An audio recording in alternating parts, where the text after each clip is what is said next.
Hi, I'm happy to be here with you today with my good friend Albert Saporta, who I've known for almost 4 decades.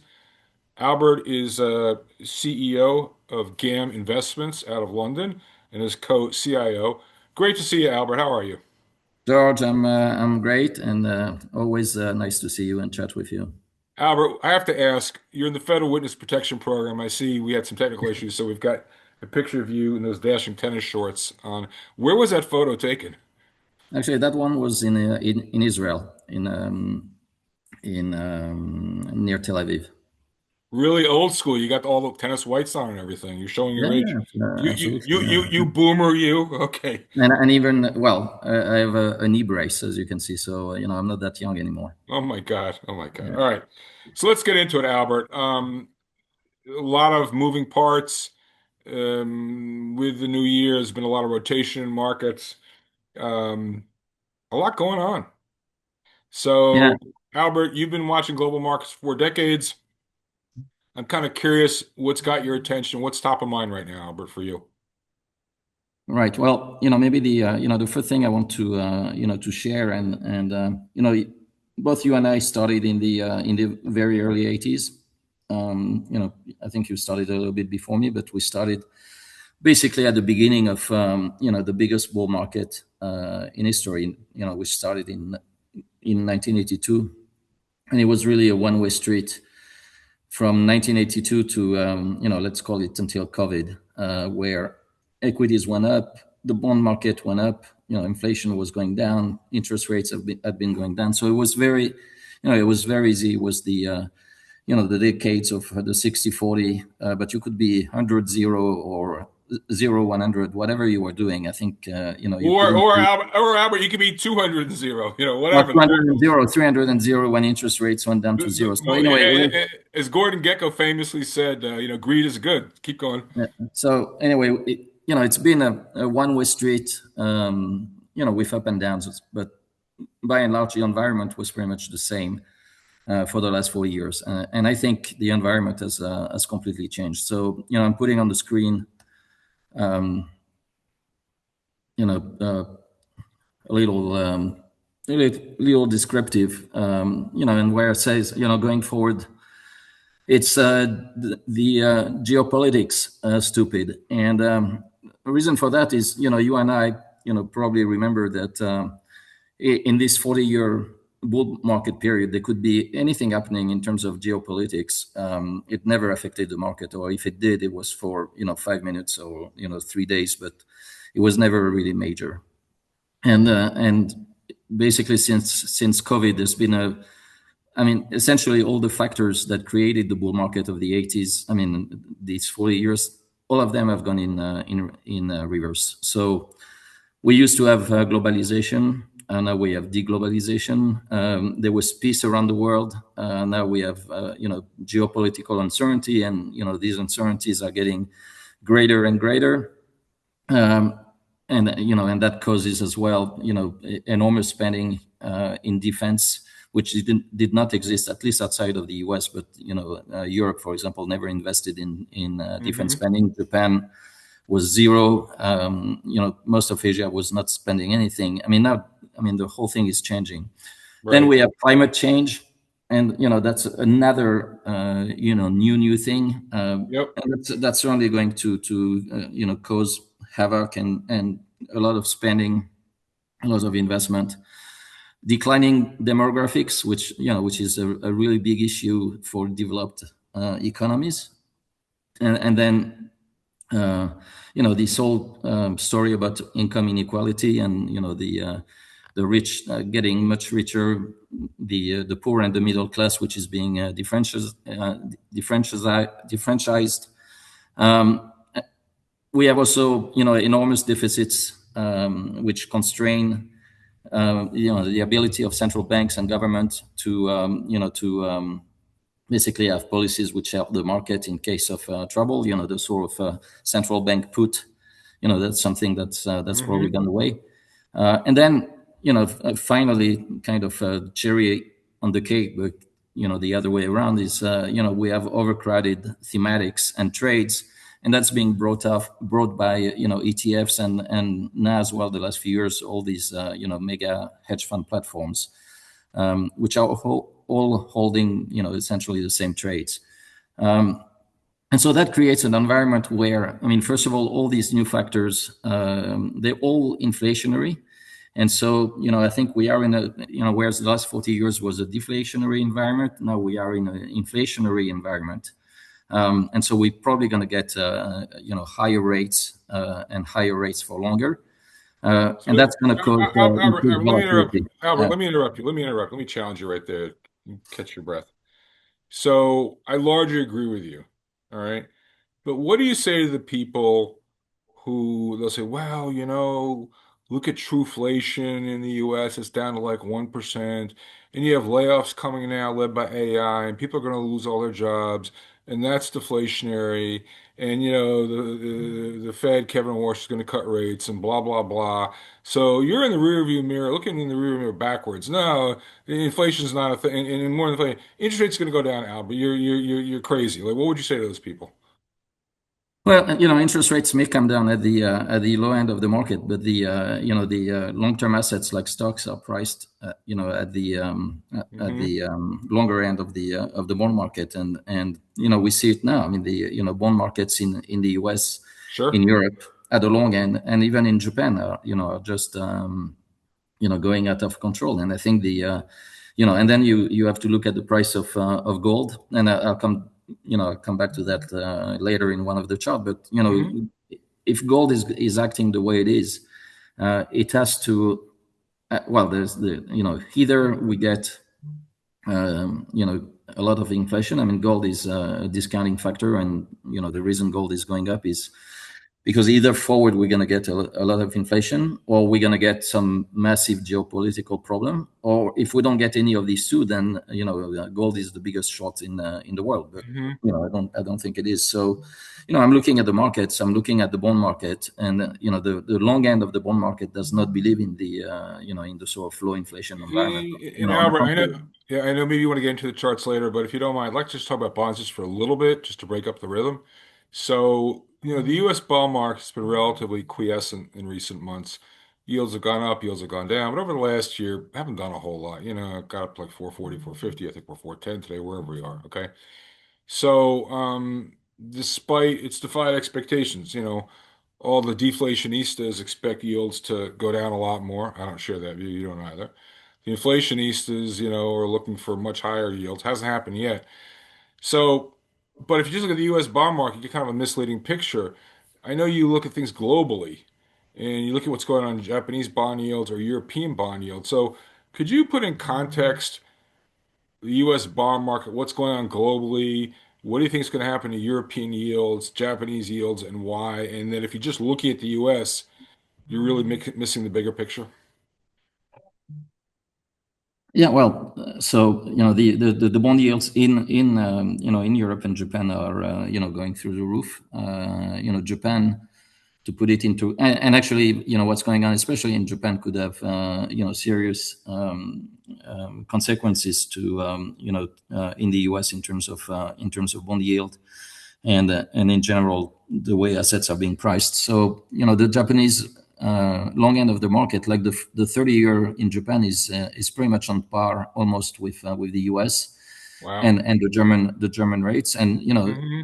they've been coming up to from zero basically, and Japanese interest rates were pretty much close to zero for the last, like, I don't know, Sure. what, 30 years or something. Yep. And I mean the same thing actually in Europe, certainly since the financial crisis, since interest rates in Europe have been hovering near zero, and that's changing dramatically. And at some point, let's imagine that there's no inflationary pressure in the US, which I cannot believe either. I think it is coming. Hmm. I agree that it is surprising that we don't see it in the numbers, but with the dollar being weakening, I don't see, I mean, that in itself is also very inflationary.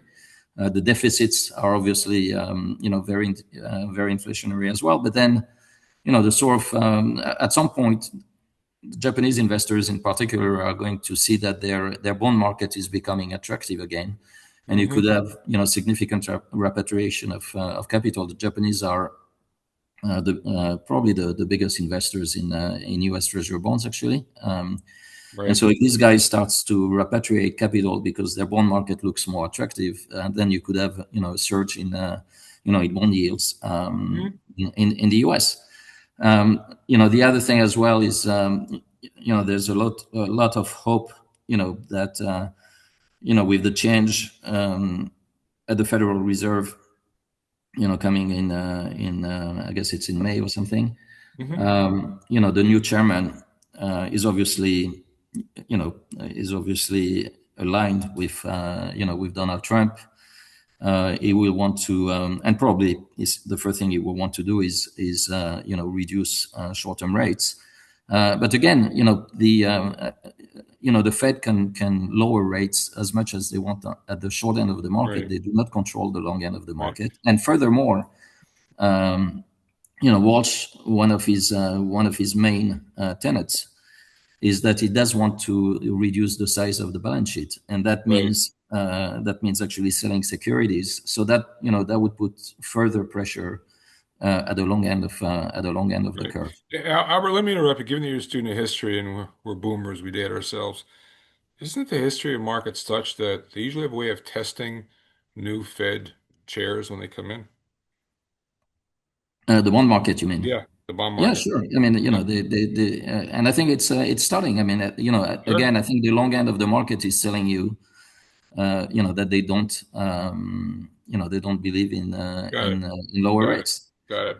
Got Um, it. So Albert, if I said to you, we're just spitballing here, but like say between now and year end, the next 10, 11 months, if you had to guess, we're betting a beer, how high do you think the US 10-year can go or will go?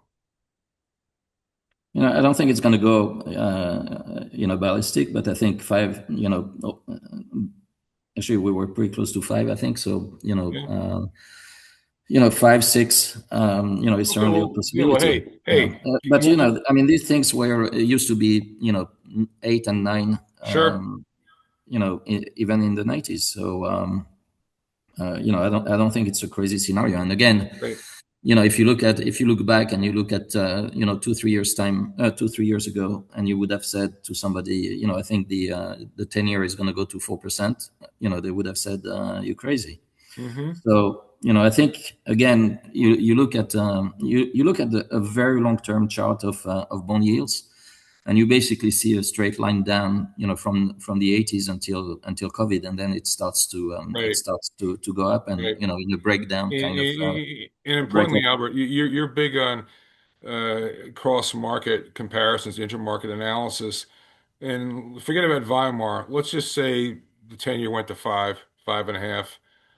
At a certain point, that's going to get the attention of the equity market, no? Well, it is already in the even where we are today, because in terms of the earnings yield bond yield relationship, Mm-hmm.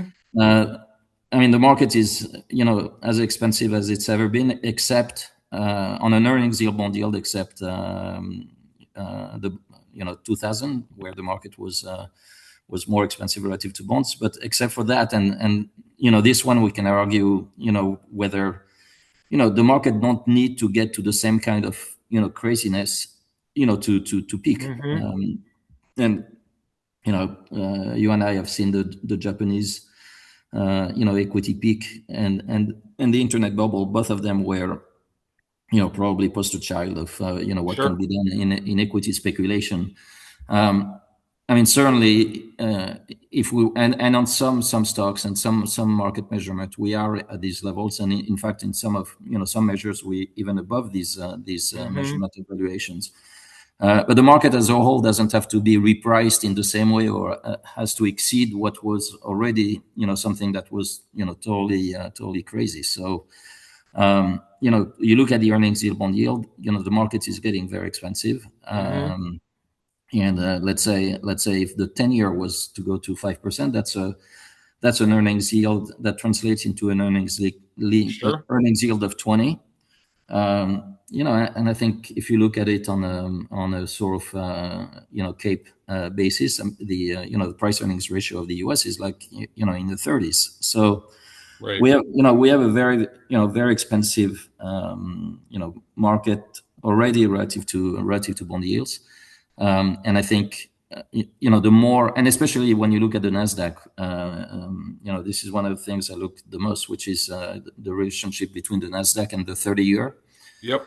and we are already at a very Yeah. extreme point of tension between between the two asset Ah, classes. Albert, as always, when you and I are talking, we can go all day, but that'd be too painful for the viewers. Hopefully, we can keep this to an hour. So let's move on. I'm sorry I hijacked the conversation. Sure. Let's go to your charts because we're all visual. You have some fantastic charts, as I like to call them, financial pornography.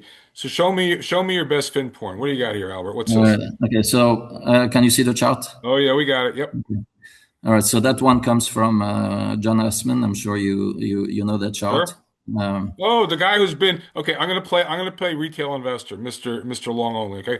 Oh, that guy. He's been so wrong. He's an idiot. You would have lost a fortune listening to him. That's my reaction to this chart. What do you say? yeah, yeah. Well, the longer he loses money, the higher the probability is going to be right. And he's not the only one. So whether it's him or the what's his name, the Jeremy guy Grant, from Jeremy Grant, GMO. GMO, Jeremy Grantham. Yep, Yeah, yep, Jeremy yep. Grantham. Okay, I mean these guys are not stupid, and anyway, that chart says it all. That's one indicator of valuation. Market All right. cap over gross value added. But you could look at it in Sure. terms of price to book ratio or price to sales ratio, whatever. I Yep. mean, the It's point all is, they all say the same thing. All right.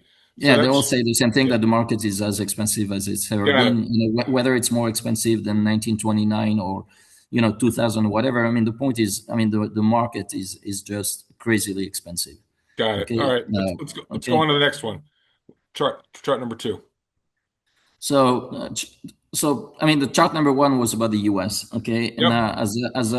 as global investors, you always hear, well, the U.S. is very very expensive. The rest of the world is great value, and that may be right on a relative basis, but on an absolute basis, the chart that's on the screen right now shows the valuation of the MSCI World Index ex US. Okay, Mm-hmm.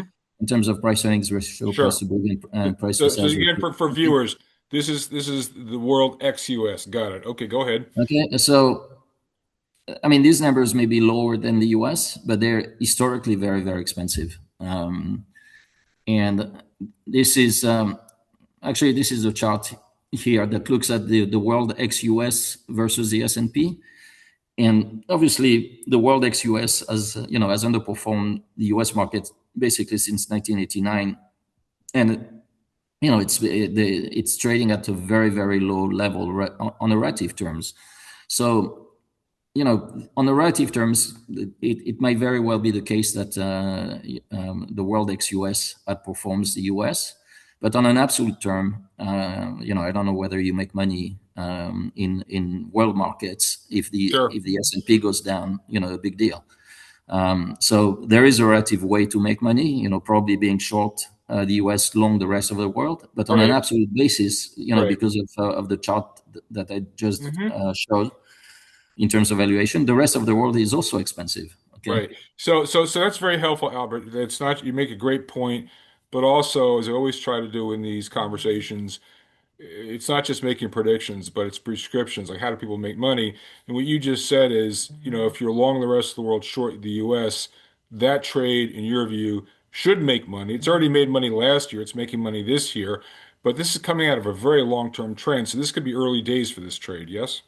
It is early days. It is early days, and it's probably the right trade. I mean, the U.S. market is 75% of the world, um, and you remember the time when Japan was like 45% of the world, and Yep. today it's like three. It's like 4 or 5% of. Hey, Albert, I remember because when you and I first met, I was running the Philly Overseas Fund, which was basically investing outside the US, the so-called EFA index, Europe, Australia, Far East. Mhm. So when you just said Japan was 45% of the world, at that time, I recall, I think Japan crested at 67% of EFA. Oh, IFA, yeah, 67%. that's right. And now it's like what, 10 or 12 or some crazy number like that? Of IFA, I don't know, but Yeah. of the world market, it's like 4%. I mean, Japan is, 4%? yeah, 4? it's like irrelevant. It's like an emerging market. So it was 45 and now it's 4. Got it. Yeah. Duly noted. Okay. Albert, you're bringing the receipts. Keep going. This And is actually, I think there will be, I think there will be a big rebalancing of market weights. So the US is like 70, 75%. It depends, which sure. index you look at. The rest of the world is obviously the difference, 25, 30%. Japan Yep. in there is very Yep. small. I don't believe, personally, I live in Europe. I'm French. I'm European. I don't believe in this European renewal kind of thing. But I do think that Japan could actually see, could be a very big beneficiary of Mm-hmm. this rebalancing in world Mm-hmm. market caps between the US and the rest of the world. Now, I'll give you another sort of intuitive number. In 1995, the US was about 25% of world GDP. And I don't know what was the market cap of the US relative to Okay. the world, but let's say it was probably around 50%, my guess. Yep. Okay. Today, the US is still 25% of the world's GDP. It hasn't changed. And the market cap is now 75% of the world. So, Whoa, that's crazy. That's okay. crazy. So something does not really add up. And again, you look at the chart which is on the screen right now, and it's obvious that there's a humongous excess in the U.S. And then when you look at the fact that okay, the U.S. is 75% of the world, and within the U.S., like the top 10 stocks are like 50% of the index or something, Okay. Okay. something So stop crazy. right there, Albert. Stop right there. Take a breath. So I want to drill down on that, on a couple of points. So number one, if we're debating here, and I have to take the other side of that, I'd say, yeah, okay, Albert, I agree, but you also got to keep in mind that there's a reason the U.S. is outperforming the rest of the world. Yeah, okay, valuations have expanded in the U.S. relative to elsewhere. But you've also profits in the U.S. have done much better than elsewhere. And this ties in, I believe, to the point you're next about to make, talking about technology. Because to be fair, if you compare U.S. earnings to rest of the world earnings have gone through the roof. Having said that, though, U.S. valuation on those profits has also expanded. All right. So as we all know, relative price follows relative earnings. So so I guess in the scenario you're getting into, when you start talking about tech and the Mag 7 and what's going on with those stocks. And so this whole thing about U.S. exceptionalism, it's really been revolving around that story. So let's have at that and what you think of those stocks, how it's driving the U.S. market, what you think of technology, and what it means for the relative performance of the U.S. vis-a-vis the rest of the world. All right. So, certainly these, the Max 7 and the rest of the market, actually, the US have higher profit margins than the rest of the world. And that could be structural, but, something that's quite amazing. And I think, I guess I was, I was wrong and surprised by the fact that post-COVID, actually most big companies in the world, whether it's in the US or elsewhere, were able to not only rebuild their profit margins, that got destroyed during COVID, but actually expand on that. So you're getting this combination. The US companies are very profitable. Profit margins have gone through the roof, but profit margins tend to be cyclical, and otherwise, I don't know. You can Yeah. So just so so let me just you can yeah throw away your economics book, but yeah just to take hold on, go sorry, ahead. just to take an example. Nvidia has got profit margins like operating margins of I don't know, something crazy like 65% or something, 70% profit margins. Mm-hmm. Okay, well, 3 years ago, Nvidia was the only company in that space. Today, you've got Nvidia, Broadcom, and Micron. Okay, Mm-hmm. the higher the profit margins, the more new entrants you're eventually gonna get Sure. in that space, because everybody wants a piece of that cake. And so, very high profit margin sectors, at some point, But these profit margins get not destroyed, but get lowered by the entrance of new competitors. I mean, that's that's a fact of life. There are areas, and again, you look at the Max 7, and some companies are into a monopolistic kind of situation. You could argue that Google has some kind of a monopoly, but I'm not even sure. But does Tesla, has Tesla got a monopoly on EV? Certainly not. Apple, does it have a monopoly on mobile phone? Certainly not either. So, the overvaluation of the market, even in quasi monopolistic, and by the way, in monopolistic situations like Google, I mean, the threat has gone away for the time being, but then the government may go against them, Sure. and may impose Sure. new regulation, or the companies to split and stuff like that. So it's actually not happening in the U.S. anymore, but it's happening in Europe. Albert, let me interrupt for 1 second. The idea that profits are mean reverting, that's something we all grew up with and we all believe. But it's something we've been very either wrong or early on in this cycle. These companies' margins have been going up and up and up and up and up. Why do you think that's going to now change? Well, I mean, what changes profit margins is first, as I said before, the competitive landscape, Hmm. or regulation, or a good old recession, which you get once in a while.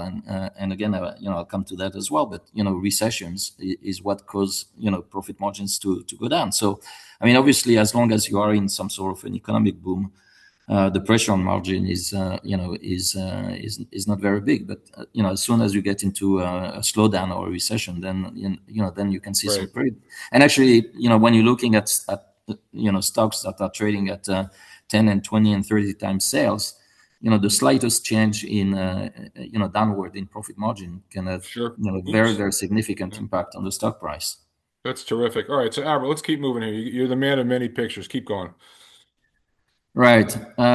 So I showed you the rest of the world's valuation. Now on this chart is Europe, and Europe is trading at Europe is Yeah, trading yeah, at yeah, yeah. That's no bargain. I get it. Yeah, that's no bargain. Yep. okay. Yep. On the other hand, this is Japan, and Japan is looking expensive historically in the last 20 years, but it's not as extended as you would see it in Europe, and certainly Sure. We'll go back to the the US. Japan one because what I noticed there, yeah, you've got it on a EV to sales basis. It's pretty expensive, but the problem is there's been this structural But uplift in profit margin. So when you look at so PE, exactly. So here you're yeah, seeing it's the other way around, where sure, the P is still relatively low. It's 18 times, yeah, which is low, at least relative to the US. sure, But the profit margins are going through the roof, and they're going through the roof for two reasons. One is because the Japanese companies are much more in tune with shareholder value. There's hmm been some dramatic change in governance.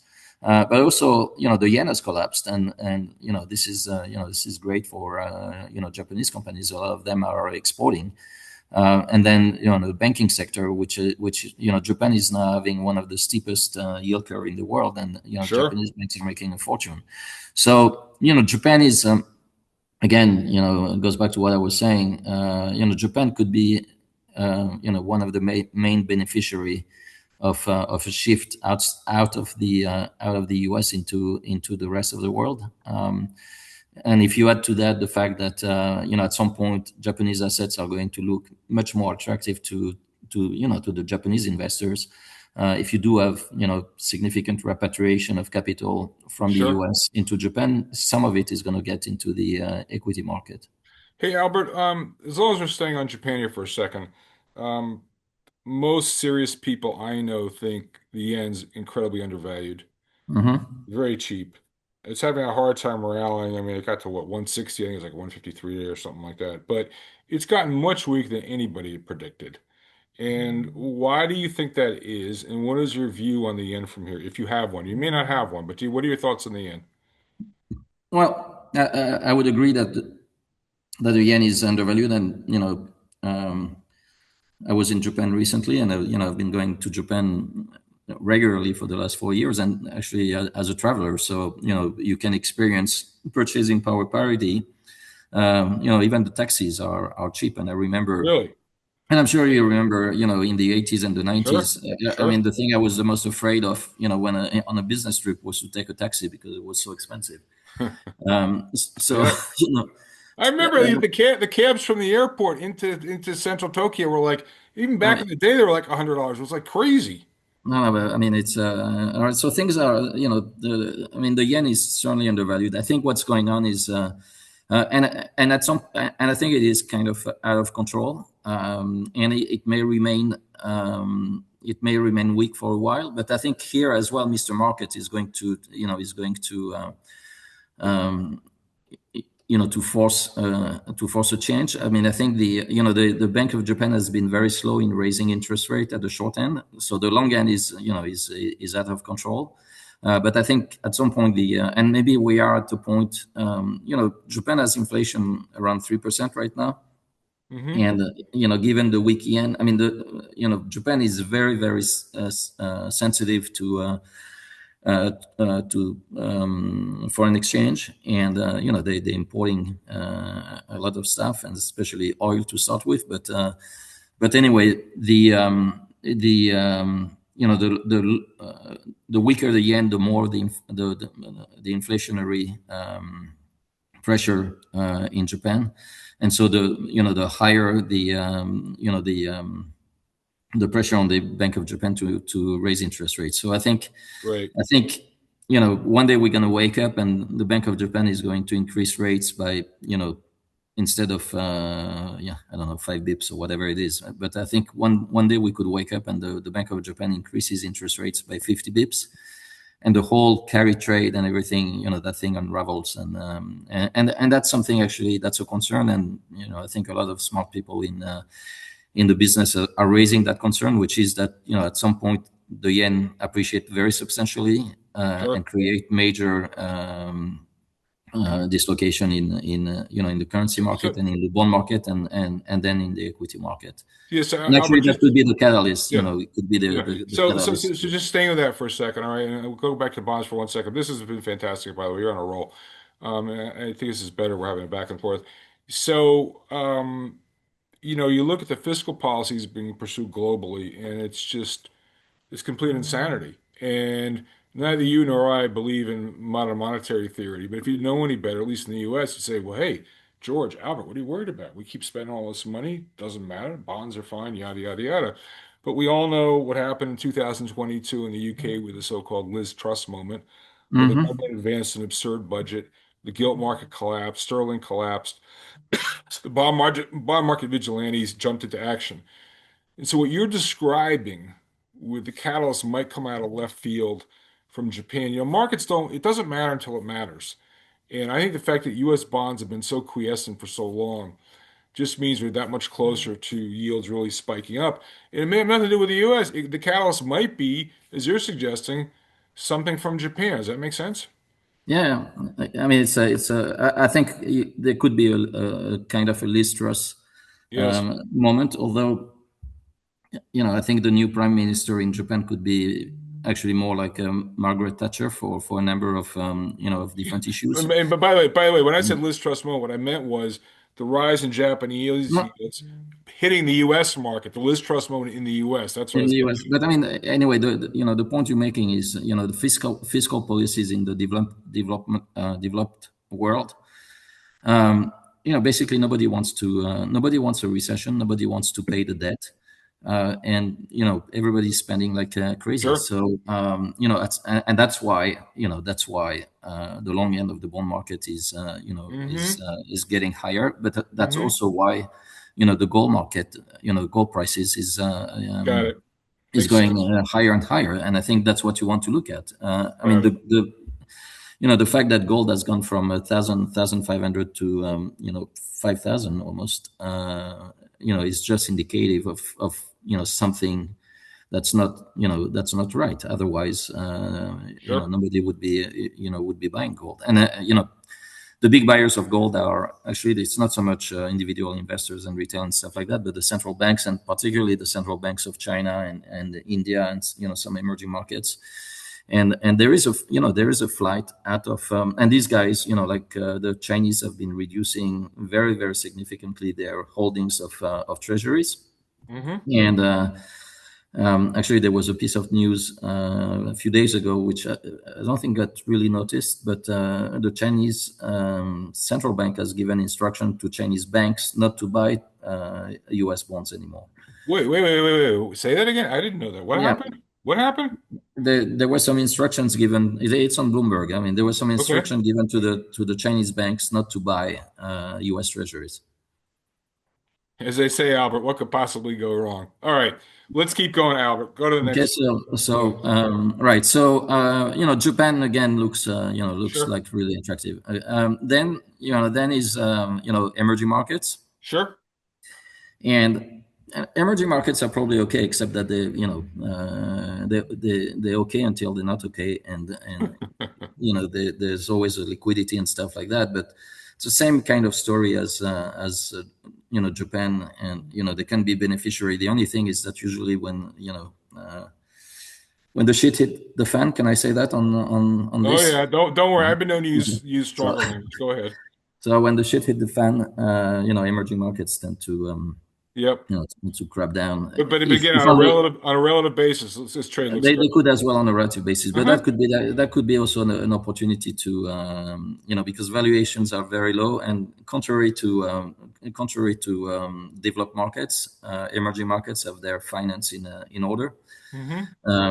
So I think, and again, if you look at rest of the world versus the US, you would look at emerging market versus the US, or emerging market versus the MSCI World Index, and you will see that emerging markets are very depressed. One thing which is really interesting in emerging markets is should you be in Latin America or should you be in Asia? Yep. And that chart shows there's like a very strong correlation between LATAM versus Asia and the CRB index. So the white line on the chart is Latin America versus Asia, Yes. and the orange line is the CRB index. Okay, Oh and wow. and the reason is I mean, kind of obvious, because Latin America is very commodities Sure. driven, particularly Brazil. But a lot of these markets, Colombia and even Mexico, to some extent, are dependent on higher commodity prices, and you can see that the sort of rise in commodities since 2020 basically has not been reflected by a net performance Got it. of Latin America versus Asia. So if there was some place to to be in an emerging market, I think it would be more Latin America rather than Asia, and Excellent. in Excellent. particular Excellent. Brazil. Okay. Makes sense. Let's go on to the next one. Right. So now come sort of debasement trades. Okay. Okay. So everybody's telling is talking about the U.S. dollar being debased. And then when you price it against dollar, I mean against gold. Sorry. Gold. The dollar has lost, I don't know, 70% of its value or Mm-hmm. whatever. Um, Question is, I mean, is this really important, or is this important or not? I mean, should you care that gold is going through the roof? Um, and probably yes, but I just want to highlight these next two charts. So this first chart looks at the price of gold, which is the white line, and the CPI in the US, and basically. So the CPI is the orange line, and gold started to go up at the beginning of this 70s when By the the way, I have to interrupt just so people know because I got confused. In case anyone's watching, it's getting confused. We're going back to the future, just so people know. This is the period from 1971 to 1985. Because initially I was like, "What the hell is this?" All right, keep going. Go ahead. right. So and 70s was the beginning of the big rise in gold. Sure. When the US left the Bretton Woods Hmm. agreement, and so gold started to go up, and but in a way, that could be expected. You had the first oil shock in 1974. The Hmm. Yom Kippur War. So inflation shot up, gold was going up, and then inflation came down after the end of the Yom Kippur War, and then sort of gold went exponential until 1980, Hmm. 1982, and inflation went also exponential. There was a mini second oil shock in 1979, with the Iran crisis, but nothing in comparison to what had happened in Mm-hmm. 1974. So I mean, this was genuine inflation. Okay, gold went along with it, and then Paul Volcker came in. Inflation got crushed, and the price of gold went down. Okay, but basically, you know, gold has always been going up with inflation. Okay, Mm-hmm. fast forward, and now the sort of period from 2000 until now, and you can see that gold. I mean, the sort of big second cycle of gold started. The bottom of gold was in 1999 at $256, if you can believe that. And so gold started a big ascent, which sort of first culminated in like around 2011, Mm-hmm. and then it went down, and then we have this exponential move. Now, what we can see is that actually inflation, as measured by the CPI anyway, has been pretty much flat. Right. Between 2% and 4%. Sure. Basically, you had the big spurt of inflation during COVID. And you can see that actually during COVID, gold did not go up. So in other words, gold did not believe that this COVID inflation was here to stay. And I Sure. guess I guess gold market was right, Mm-hmm. and inflation went down. But now you have to explain to me why is gold going exponential right now? Okay, and so I mean I think there's two outcomes, or three. Either we get World War III, or some crazy Mm-hmm. Mm-hmm. geopolitical crisis, and it's very possible we get, I don't know, if China invade Taiwan. I don't know where gold is going. Okay, but that would Right. be certainly a huge geopolitical crisis. But I think more likely it is related to inflation, and so either we do get a big spurt of inflation, and I think it is inevitable because of all the factors that I've described at the very beginning of this Mm-hmm. conversation. If we don't get inflation, then gold is probably the greatest short in the world. Mm-hmm. But I would give gold the benefit of the doubt, because until the debt is being paid, until these gigantic deficits get back in line, I think these things are, as long as they print money, at some point you are going to see inflation perking up, and you're starting to see it, Right. in Europe. You see it Right. definitely in Japan, and with the dollar weakening, I think you're going to see it And, in the US, and, almost for sure. and Albert, let me ask you this. Even if we don't get, and Michael Howell often talks about monetary inflation as opposed to high street inflation. Hmm. So yeah, you're going to see high street inflation, but even more important than monetary inflation. Your point is, I think I understand you correctly. They're gonna have to print all this money because all the liabilities and promises and all that kind of stuff. So that's just gonna further add fuel to the whole debasement trade. It's not that the value of gold is going up. It's that the value of money is going down. And so Hmm. gold as a store of value is really coming to the fore. Do I understand you correctly? Yeah, but I mean, I think again, if you go to the supermarket and you manage to buy the same basket, the same food with the same dollars, Hmm. then you shouldn't care Right. what the price of gold is. Okay, Right. I mean, if you lived in Argentina or in Venezuela, and one day the steak is costing you 100 peso, and the next day you go and it's 200, and so on, then you do have a debasement. Uh-huh. So I mean, I think you need to see inflation as well, in the real economy. But I think we are going to see it. Okay, Right. or maybe they fudge the numbers. Right. I don't know. Um, Hmm. it would be very surprising that we don't see significant inflation, given given Right. what given the deficits, given the pent up spending that there's going to be, in terms of defense spending, climate change, bad demographics. Mm-hmm. the end of globalization, which means it's very nice to bring factories back to the US or to or to France or whatever, but it costs Mm-hmm. a lot more money to make anything here than it does in China. So I think we are going to see inflation, and but, there will be few other charts. I don't know if one wants to buy gold at the current share price, but there are other things which are kind of hard assets, which Sure. probably So yeah. would come up. So Albert, I mean, again, as Yogi Bear famously once said, predictions are difficult, especially about the future. But if we were just going to bet a good glass of wine, where do you think gold might go this year in 2026? I don't know. I'd rather talk about let's say copper. Okay, all right, fine. Okay, Okay. but you think gold's going higher is Yeah, I think gold is probably going higher. Yeah, okay, fine. and And so let's talk also about silver and platinum and palladium and the base metals, copper and related. So take it away. okay. So actually, yeah, I don't know about palladium, but let's say about silver. And I mean, there's been a whole, there's been people writing about, how silver has been crazy in the last. I mean, actually, silver went Sure. down a lot in the last week. But Right. before last week, people saying, silver is overbought. It's crazy. It's gone up Sure. a lot.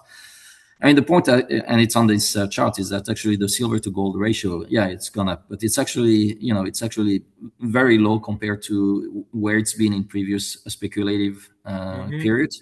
So even as far back as even just like 2010, 11, the gold silver ratio was like twice where it is today.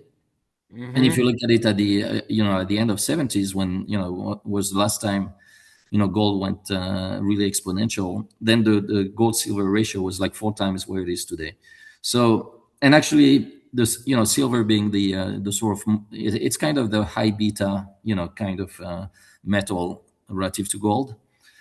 So when gold goes up, silver goes up a lot more, and vice Sure. versa.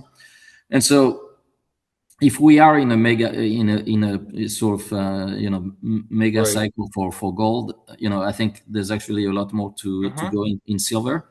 And in fact, this gold to silver, or the silver to gold ratio, tells you that we are not in a very speculative period of time, because that ratio is too low compared to the historical norm. Hold on, hold on, hold on. I just want to hear that. We're gonna have to make a clip out of this. Silver is too low relative to gold. I heard you correctly? Yeah. Okay, go on. Okay, and in actual fact, silver makes sort of silver really goes crazy in the last stage of a gold bull market. Mm-hmm. Okay, but it I mean it has gone a bit crazy, but nothing compared to what we've seen in 2010, and even less compared to the end of the 70s. Again, you look at the ratio in the 70s, the silver to gold ratio was like I don't Mm-hmm. know, on average around 0.03, and it went to 0.06, and now we're Right. 0.01516. Okay, Right. so I mean, it looks like the very beginning of a speculation, not the end of a speculation. Mm-hmm. Okay, I got it. All right, good. All Okay. right. So you think soul's gonna perform gold. All right, keep going. Okay, if we go copper, it's even and that's what I think copper is a very Oh interesting boy. story, because Yeah. there, first of all, not only it usually is dragged up by the price of gold, Mm-hmm. and again, usually the copper to gold ratio goes up in the final stage of a gold rally. Mm-hmm. We are the lowest ever in terms of the gold to copper ratio. And there are some, nobody, you could be buying gold as a store of value or whatever, but it's not like you can use it really. But copper, we know there's a deficit in supply, and there's a humongous demand for copper, because of electrification, and these are very Mm-hmm. very long term trend. And actually, copper just broke out, like a few weeks ago, out of a 20-year trading range. And Right. so, if there was a metal, if somebody was putting a gun to my head, I mean, I think the metal to buy is copper. Got Okay. it. All right, that makes sense. Awesome. Um, That's very compelling, Albert. Right. We can look at oil to gold ratios. Same story. Right. That has oil price in gold is at all time Mm-hmm. low. Okay, Mm-hmm. that looks really interesting. And wheat relative to gold is and I do think that agricultural commodities, especially wheat, soybean, and corn, if I don't know, like if the world comes to an end and fiat money comes to an end, maybe you do want to have wheat. At least you can eat it, right? Which you can't, which you can't with gold. So it strikes me that I think we are in a super cycle for commodities. Gold and silver are leading the charge, but they may not be the most attractive right now in the commodity complex. I Sure. think I think copper. I would say copper and agricultural commodities are. Oil should be as well, at least on a relative basis. Yeah. I Uh, maybe it's a little bit too narrow, and maybe you don't have a strong opinion on it, but many people have been very excited about uranium. Do you have any views on uranium and nuclear? Yeah, I mean, I think it's. I mean, you put it against uranium and copper. By the way, are very very correlated. Okay. It's pretty much the same chart. So I Got would it. go. It's the same theme. It's the Mm-hmm. electrification theme Mm-hmm. and demand for energy. So I Sure. think that's a correct Okay. view as Okay. well. Okay. All right. Moving Now, on. Moving on. the big debasement trade, obviously, is the S&P priced in gold. Mm-hmm. Okay, and here I've got the chart of the S&P and gold. And first observation, okay, and this is just amazing. But if you had been investing in the S&P in 1965, you would have lost today 50% relative to gold. Believe it or not. Whoa, whoa, whoa, whoa, Okay. whoa. Whoa, hold on. So over 60 years, Okay. the S&P's got, but this is only a price chart, right? It doesn't include yields, but still the point stands. Yeah. Just on a Okay. price basis, it's underperformed gold by 50% over the last In 60 in the years. last 60 years. Got it. Okay. Okay. Now, okay, so even if the people say, well, it doesn't include yield, okay, fine. So Yeah, maybe I could put the yield in. I mean, yeah, I but didn't. the point is even with that, the S&P is not done terribly well against gold, which is the main No, point. it's been awful. Okay, Right. Okay.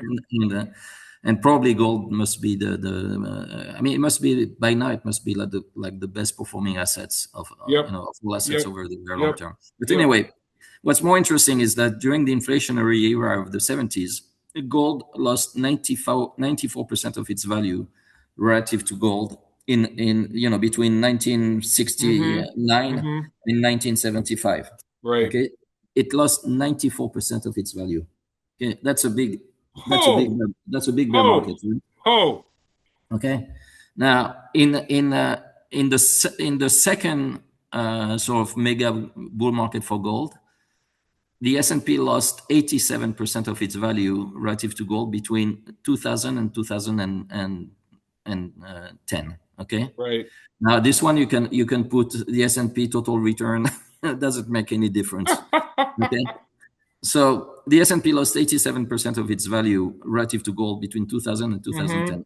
And now the S&P has only lost 47% of its value, between Yeah. 2022 Yeah, and where we are today. yeah. That's the key point. That's the key point. So rather than looking over 60 years, if we just look at when we get into these cycles, and by the way, this dovetails very well with what John Roque of 22V and Dave Nikoski of Vermilion Research, two of my favorite chartists, have been pointing out. And this is your point. When you get into this particular regime, this is when the S&P does horribly against gold, and your point's clearly showing. I think I'm getting you correct. There's a lot. The party just got started with the underperformance of S&P versus gold. Is that Exactly. basically correct? Okay. Exactly. So, when you are in this mega cycle, Sure. the repricing Sure. of the S&P relative to gold, Mm-hmm. is in like the Mm-hmm. 90% kind of Mm-hmm. range. So we Mm-hmm. only halfway there. Okay. Right. Okay. Um,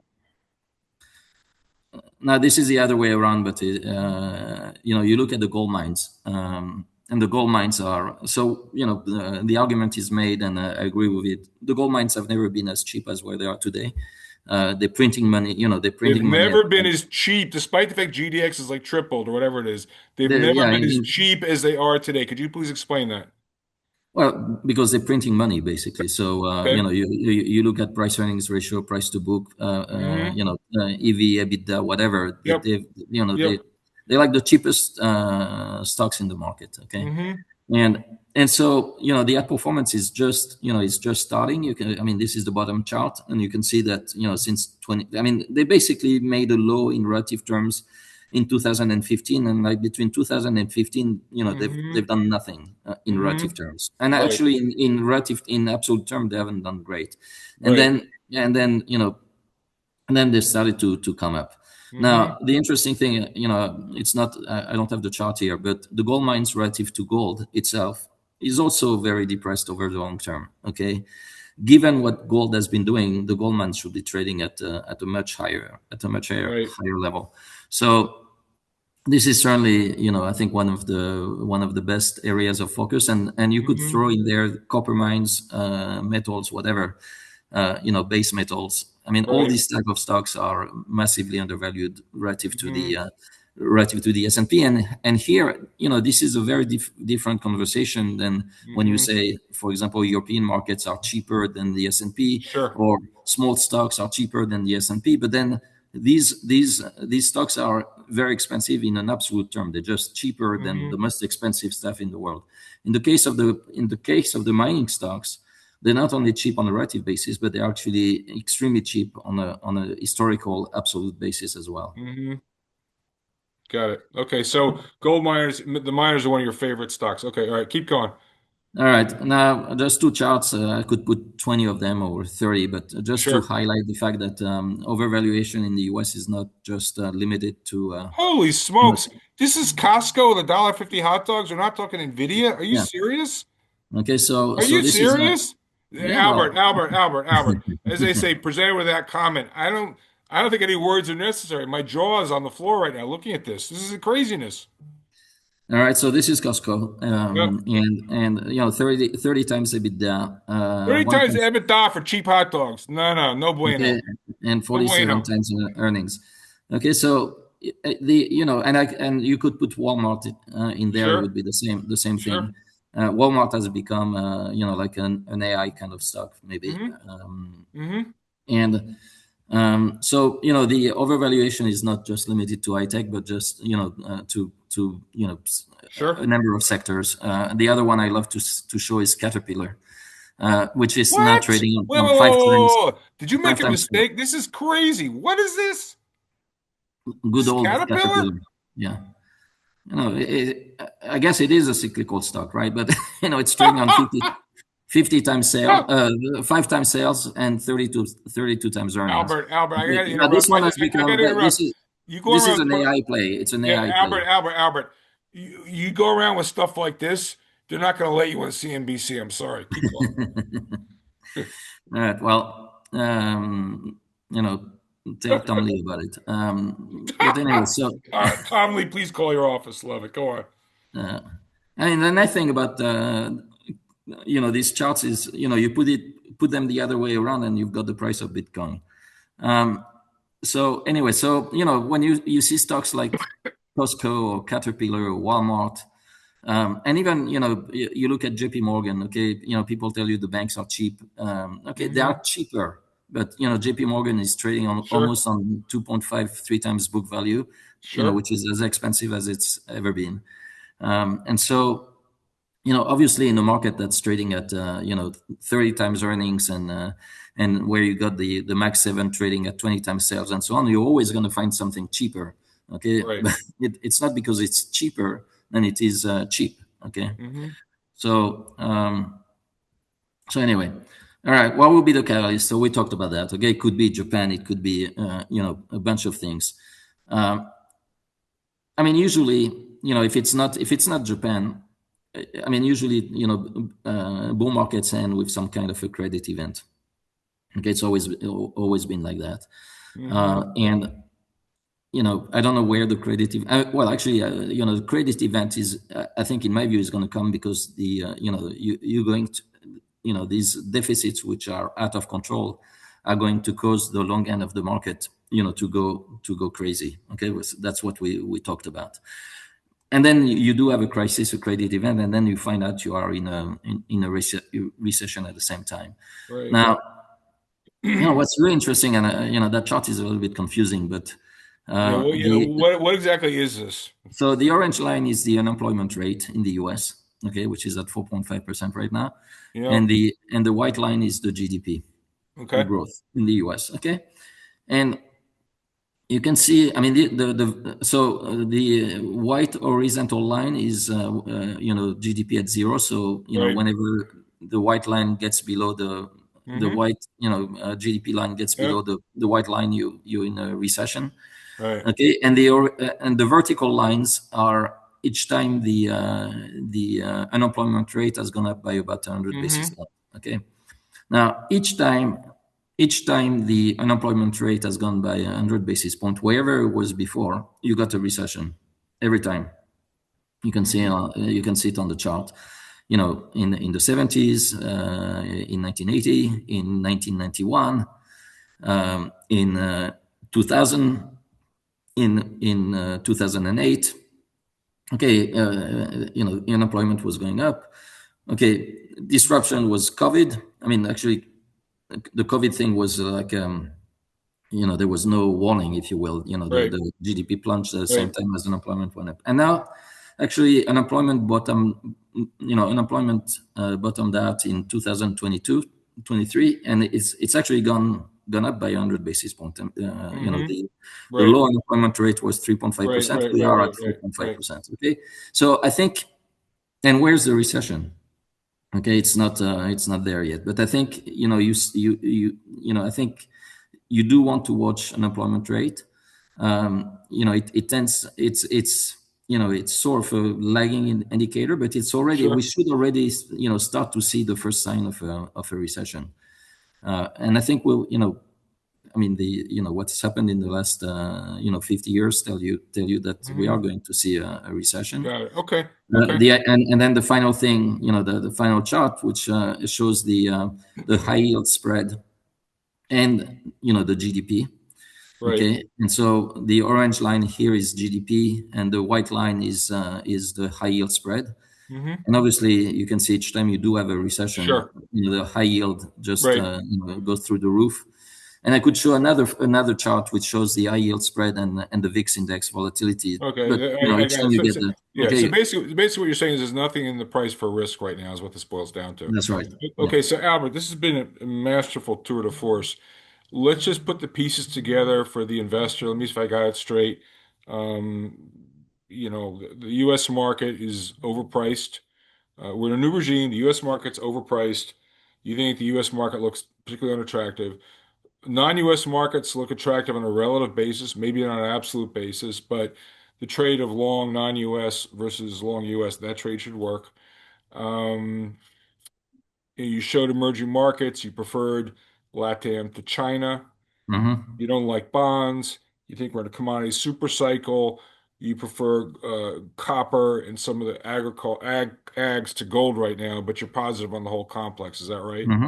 Okay, Correct. so Yeah. so out of that, for people who say, okay, so Albert, what does that mean? And again, I'm going to ask the annoying questions that I hear. I don't like to answer these questions, but you may say, well, it's really a solution to the second best. But for people who want to get into an argument about small cap against large cap or growth versus value, what are your thoughts about? I mean, to me, they're just derivative trades, inferior trades of what you said before, inferior expressions of what you said before. Hmm. I don't like talking about arguing about growth versus value. I don't like talking about small cap versus large cap. Yes, small cap is cheap relative to large cap, but small cap is not cheap in absolute terms in its own right. Correct. Do you have any particular thoughts on either small cap, large cap, or value versus growth?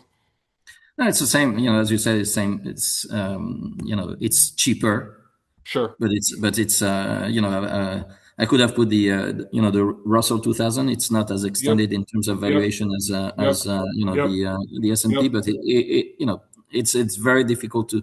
First of all, it's very difficult to find cheap Mm-hmm. stuff. Mm-hmm. Second, again, I'm not talking about. I mean, I don't think the risk. I mean, okay, that you could have a 10% correction or 20% correction. In the great scheme of things, who cares? Okay, I think we are in the type of market where you can have actually a mix of 2000 and 2008. You can have Mm-hmm. this AI bubble, which is going to be, at some point. And actually, I think it's starting. First of all, now Right. you're having the software stocks which are being decimated. Sure. But I mean, some of these AI stocks are going to be decimated as well. First of all, if there's no software companies, there's not going to be a lot of other tech companies. Albert, I have to ask you about these software stocks because, and we'll get in we'll get to your background in a minute. I want to wrap this up soon because we've been going. I mean, it's like the old days. You and I go on for hours. It's like two lost lovers. I mean, Mhm. it's like anyway. So the software stocks blow me away because I really don't pay attention. You and I would call it crazy stocks. They started blowing up, and people always they confuse price with value. It's two different things. So someone was pushing the other day. I'm in this one chat room. They're pushing like Service Now. I think it was a stock, whatever. The thing had gone. I may have the names mixed up. It doesn't matter. It's the point. The thing was it gone down. It was down to like 72 times earnings and 12 times sales or something like that. Down from 110 times earnings and 20 times sales. And they're saying, "Oh, look, it's now down to its COVID lows in terms of valuation." I was like, "Boys and girls, give me a 20-year chart, not a 5-year chart."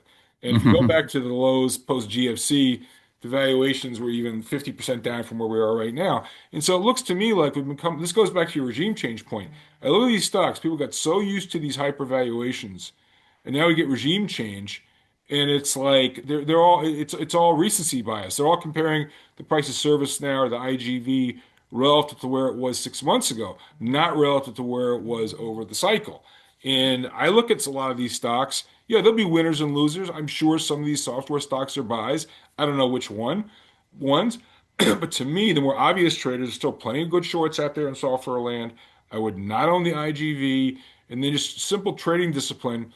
In a bear market, you only can be short or flat, short or flat. You never trend counter, right? Mhm. Software stocks are in their own private bear market. And so I see all the questions in the chat on X. And everyone's like, "Oh, well, do we buy? It's oversold. The RSI's never been this low, and since the beginning of time, and blah blah blah blah blah." I'm like, "Dude, get with the program. It's regime change." And so until people start saying it's going to zero, sell everything, and only crazy people like you and I are saying that, right? The masses still want to own this stuff. The psychology is wrong. They're asking the wrong questions. They're all saying, is it a Mhm. buy now? Not is it too late to sell? So your take on software stocks, now you listen to that rant. I mean, where's your head on software stocks generally?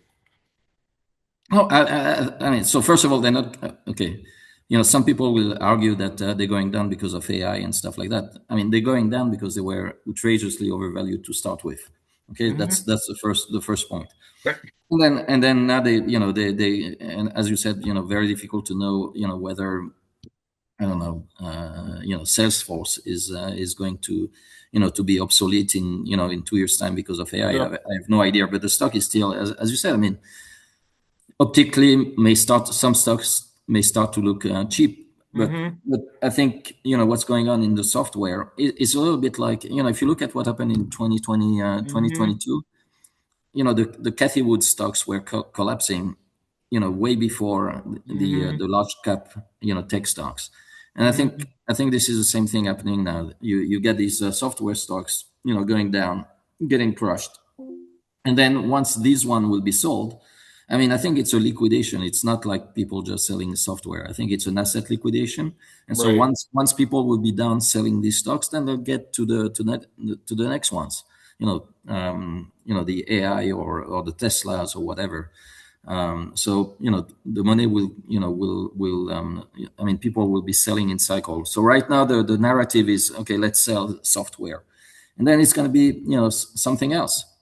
Right. But So we so are just in an asset liquidation phase, I think. So just to bring this back for what the average simple investor can do, who, not is following the markets as closely as you are, they're not rebalancing as frequently as you are. Simple trades they could do. I've been saying this, and I think you're saying the same story. So for instance, for someone who has, so first of all, rotate from domestic US market to foreign market. That's number one. Mhm. Within the US, if in your equity portfolio, if you said, you know what, I don't want to put that much abroad, I still want to keep my money in the US for the most part, I think you would argue, if I'm reading you correctly, you'd want to own the equal weighted S&P, the Yeah, RSP, yeah. instead of the Hmm. SPY. For You would example, yeah, also probably argue for some sectors like energy, some of the miners, some of the yeah, gold stocks, definitely. Hmm. commodities. Okay, so these Hmm. are simple trades that people could do without doing crazy Albert type stuff.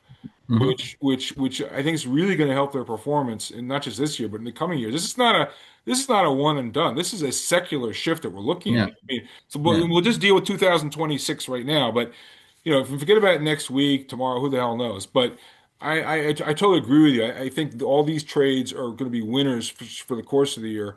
And I believe years to come. And Albert, I'll just finish with my last question, but then we'll talk about a little bit more about what you do.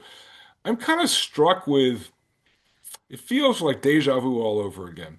It feels like 1990 when the Japanese stock market went down and people were so used to the crazy valuations and they all had the recency bias and they were comparing, the Nikkei was 60 times earnings at the peak and now it's only on 45 times earnings and blah, blah, blah, blah, blah, blah. Okay, that went on for 25 years, right?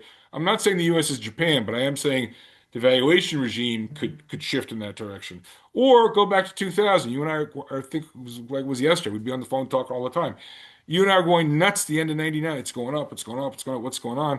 Stan Druckenmiller famously drank the Kool-Aid. He couldn't stand missing a good party.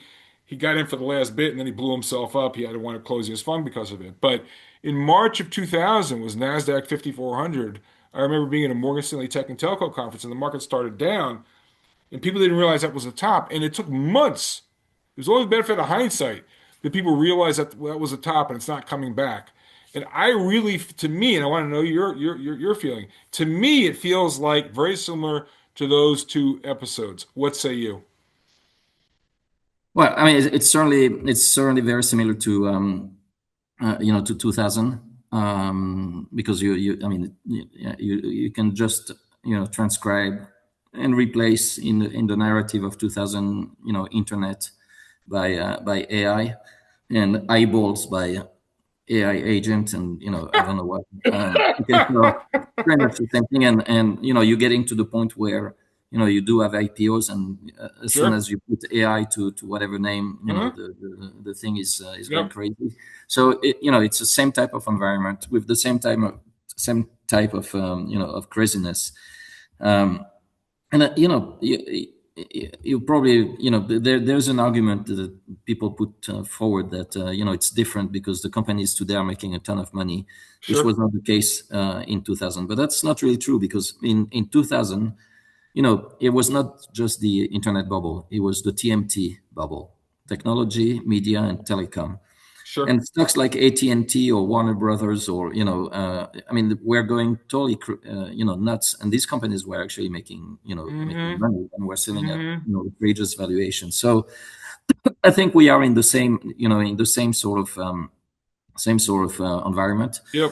with all this crazy speculation. And and by the way, Bitcoin is another indication of trouble to come, because Oh.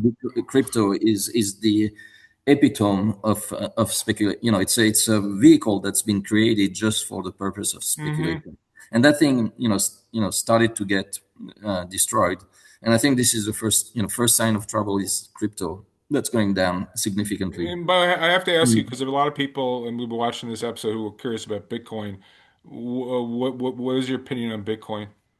I have no opinion. I mean, the price is whatever people are willing to pay. But I had an opinion on MicroStrategy, as you know. I mean, it's called Oh, strategy. It used to be called MicroStrategy. It's now a strategy, and then I think they're going to switch the call to micro, as in micro cap, you know, or micro crap, But anyway, I mean, these are signs of time of crazy crazy speculative time that yeah, you cannot miss as sure. okay. And the meme stock, I mean, actually that thing is finished as well. Meme stocks, But by the way, something by like the that. way, Albert, to me, just on the meme stocks, again, there's too many to count. Whether it's Oklo or the quantum computer, it's all the same garbage. Okay, to me, that stuff looks like the worst of the worst. It's just like in the way if you should if in 2000 you didn't go for the big tech names, you went for the marginal guys, or in Japan, whatever those things got absolutely destroyed. And you look at Oklo, as an example, thing went from like 5 to 100 and I don't know 50 or wherever it went. I haven't looked in a couple of weeks. I think it's like 75. It's gonna go back to 5. It's where it belongs. I mean, Mhm. to Which me, one? Sorry, what stock? I this need is to show this. Oklo, the nuclear guy, or the quantum Ah, computing guys. I mean, or yeah, this, yeah, yeah. yeah. So Okay, so but these so guys, I mean, some people can dream about that, but you look at GameStop, which Yep. was like the first big Sure. meme stock. I mean, this is, talking about our experience. This is similar to, so these are companies doing nothing, which just went out of Right. the blue to some stupid Yeah, yeah, valuation. yeah, yeah, It yeah. was No, that like makes sense. Fukusuke in Japan. Oh, In, Fukusuke. well, in the 80s, the company making socks, and Yep. which had some one building in Tokyo, and the market cap went up Hey, to but I have to ask 20 you, billion or my something. old age just can't catch you up to me. Which was the company, the small cap name was the condom maker? Remember that one? Yeah, I don't I remember don't that know. much. Hey, Fukusuka. Yeah. But One. All right. Fukushima Enough. was socks, Yeah. which Some. might have been used by for condoms as well. But yeah. All right. But So anyway, Albert. We gotta stop this. Okay. now we got yeah. Hey, we gotta Uh, start. So now this is when but this is we can keep going. but anyway, so I think we have all the ingredients of a massive speculation, and Hmm. who knows, and whether the market is has already made a top. Actually, the way I'm trading it, I mean, right now Hmm. it's really looking like it's making a top. But Hmm. each time it breaks out, and it broke out, many times. I just buy back the shorts, and I wait for the next Sure. stock formation. Sure. I don't Okay. want to be carried away by being short. If people want to go crazy, that's fine with me. But Great. no, I'm just like, I'm just ready for the big bear market. I think it is a regime change. And it's a huge regime change. I think it's a very different geopolitical Got it. landscape. It's a very Got it. different global world. It's Got it. actually kind of worrying.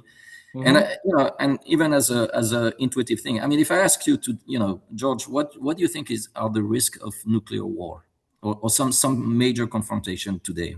Is it zero? It's not zero, but here's the problem. When you have a fat tail like that, it's like most people can't conceive of it. It's No, not no, you zero. cannot conceive it, but it's like Right. earthquake in Sure. California. It's not But zero. is it zero? Yeah. Was it zero 10 years ago? It was probably lower than it is today. Well, okay, it was lower than it is today. Right. Okay, I would say it was pretty much zero, Right. 10 years ago, and Right. it's certainly more than zero today. I don't know, call it 10%. Right. Yeah. How can the market be selling at the same kind of crazy valuation, even if you have, let's say, a 10% risk of a Well, huge wipeout? and before people go crazy watching this, I mean, I'm not going to hold you to 10%. Maybe it's 1%. It's not the point. I think the bigger point you're trying to make is markets are okay pricing risk, like, predictable things like, I'm 69.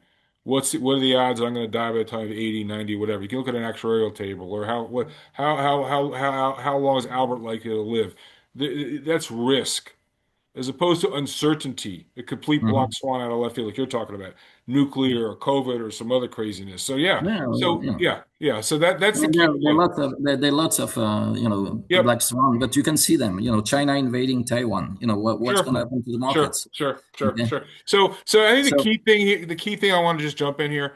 You rightly point out the overvaluation, and you rightly pointing out you need a catalyst. I mean, Michael Carrincowitz, a Piper, always talks about, valuation by itself doesn't tell you anything. Okay, but when the risk comes along and things are overvalued, the reaction is likely to be much more severe. All right. So, mhm, so the table is set for a big decline. We just got to find the banana peel. That's all. It's not like, mhm. in the absence of a banana peel or a problem, just because the market's overvalued, Mr. Market doesn't wake up one day and say, "Oh, okay, it's overvalued. I'm going to go down today." It doesn't work that way. Okay. The point you're trying to make is we've got a heightened level of risk and vulnerability right now.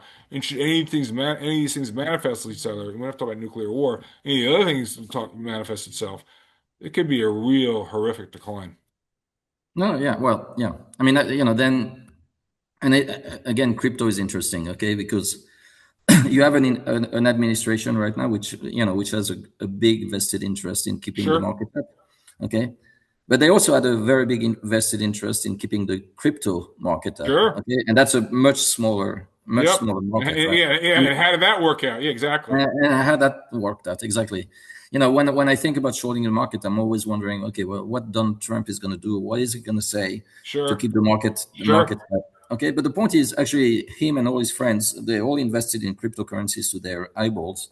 They had a Right, vested interest in keeping right, that market up, right. and they haven't been able to do that.